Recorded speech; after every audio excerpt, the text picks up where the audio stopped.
This is David Duke. Today I'll expose one of the most evil men in America. Take a good look at this man. He's a supporter of murder, of assassination, of terrorism on a mass scale.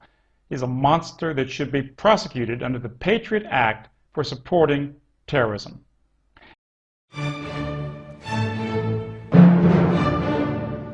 His name is Senator Charles Schumer of New York, and he's one of the most powerful politicians in America and represents the most powerful financial and media center of the world.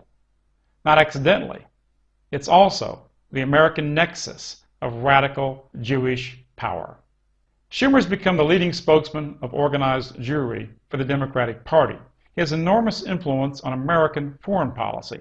Here are some excerpts from his recent speech to fellow extremist Jews at the Orthodox Union. His Zionist cohorts in the mainstream media have not let you hear his comments. The Palestinian people still don't believe in a Jewish state, in a two-state solution. They don't believe in the Torah, they don't believe in King David. The boycott of Gaza, to me, has another purpose: to strangle them economically. He was careful to say that he's not against humanitarian aid to prevent starvation, but that he wants the economic strangulation of Gaza. Gaza, of course, is the home of 1.5 million Palestinians, a majority of whom are, of course, women and children. As if economic destruction does not cause enormous human suffering. It's kind of like saying that you're against pain, but you like torture. And speaking of torture, Schumer endorsed torture in 2004.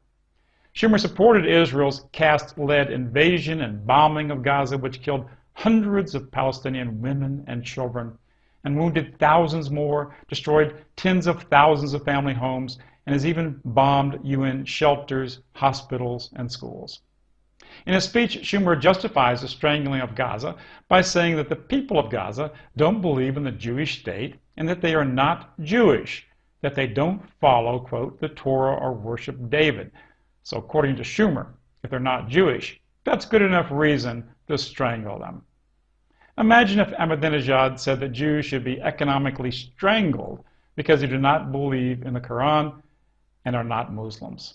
Everyone would have heard about it and condemned it all over the world. In fact, just about everybody in the world has already heard at least 100 times in the media that he wants to wipe Israel off the map. The media repeats this charge every time practically they mention his name. The fact is that he never said any such thing. It's nothing but a big, fat Zionist lie, a false translation. I was 20 feet from him at a conference when he was reported as saying just that. For more details, please watch my video, No War for Israel in Iran. Schumer says that Gaza should be strangled to make Palestinians accept a two-state solution. But every poll shows that Palestinians support already a two-state solution. Israel has for 43 years had the power to create two sovereign states. It is Israel that has prevented a two-state solution. And why?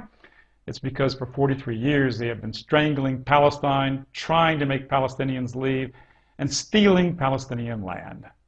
Schumer's support of economic strangulation to coerce Palestinians is defined as terrorism by the U.S. government. According to the Patriot Act, Title 8, Section 802. Terrorism is an act intended to coerce a civilian population by intimidation or coercion or affect the conduct of a government by mass destruction, assassination, or kidnapping.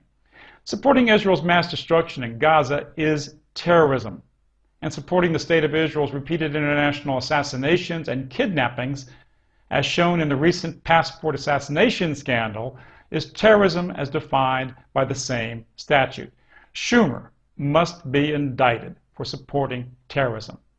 Schumer also sponsored a Senate resolution supporting Israel's murderous raid on the peace flotilla that was trying to bring humanitarian aid to Gaza. The humanitarians, elected officials, and journalists on board were not terrorists, but the Israeli commandos who killed 9 people surely were. It has gotten to the point that Israel can commit any horrible crime with almost no condemnation in America. A blogger on June 2nd wrote that if Israel was caught on tape eating babies, the controlled media would say that it's the baby's fault for being inside Israel's mouth. Israel's not eating any babies that I know of, but Israel sure has murdered, burned, maimed, and crippled tens of thousands of babies and children, and Israel gets away with it.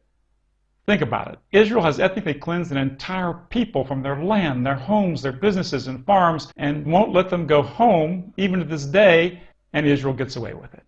The Israeli state was created by terrorism, such as the bombing of the King David Hotel, and mass murder such as Deir Yassin, and Israel gets away with it. Even Jews like Joel Greenberg in the New York Times admit that Israel has tortured hundreds of thousands of Palestinians in Israeli jails, and they get away with it.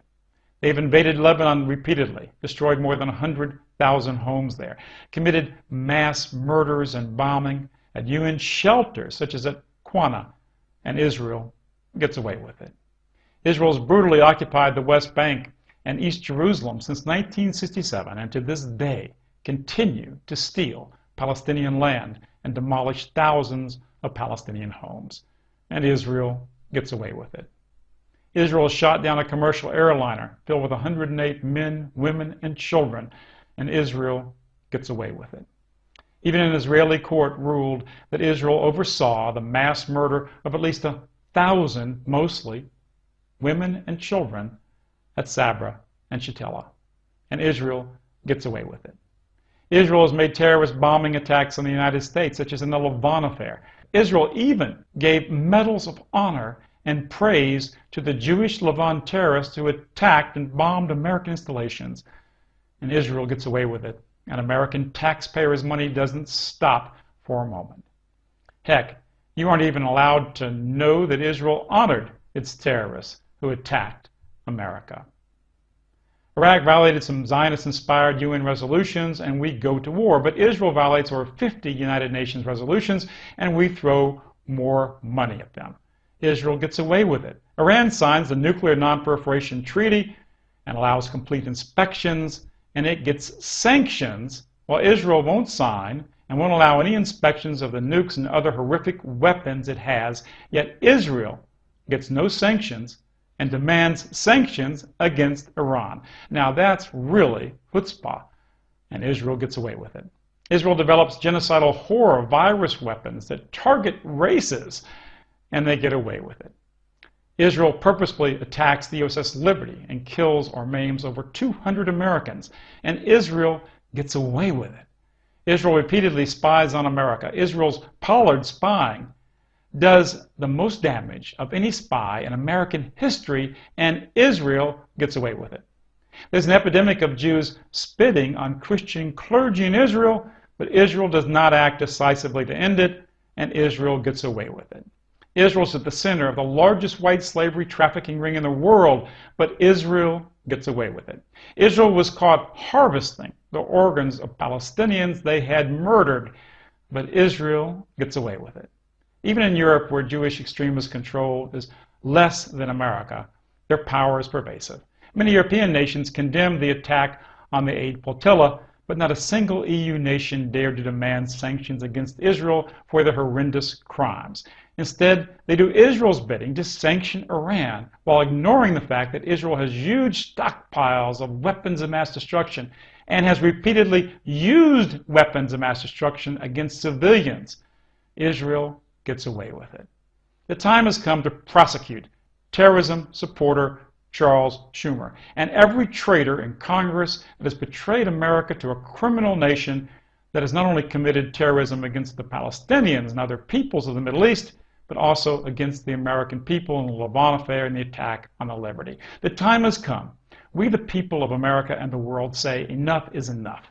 No longer will we permit Israel to get away with it. And no longer will traitorous politicians like Charles Schumer get away with it.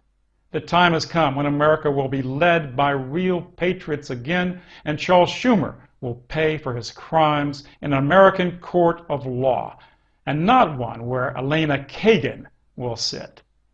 We, the people of every country, are rising up and demanding that Zionist criminals no longer control our governments, media, or financial establishment. Charles Schumer, get ready for a political revolution that will take you and those like you from the seats of power.